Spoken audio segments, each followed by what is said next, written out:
makukulong tayo sa ating mga komunidad. Ang tawagin natin ito ang salamin ng aming tiwala.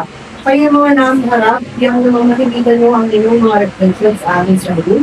At para naman sa mga estudyante na sa ito, maaari nyo gamitin ang inyong gadget pagturo sa inyong camera upang makita ang inyong kanilang reflection.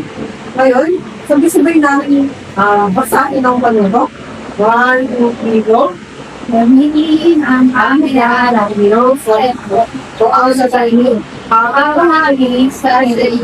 Bigas sa isip o na malakas, isang positibo pahayag tungkol sa sarili. Kumain kayo sila. Yan. Mukhang tapos na kayo.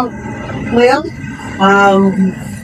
Eliza, ano ang mabigyan ka ng gawin para hindi lang gumawa ito?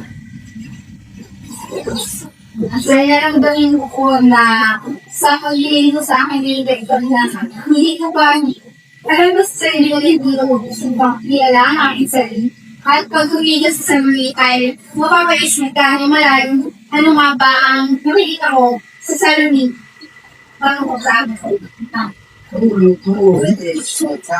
Ngayon, makikita ka rin kung paano ba natin mapapayabong yung pagtitiwala sa aming sarili.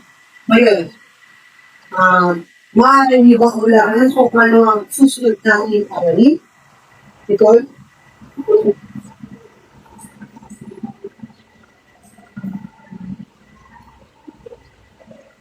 wala. Mangoni.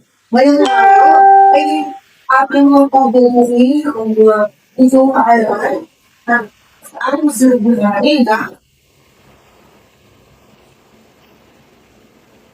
o pag-uulaga tiwala sa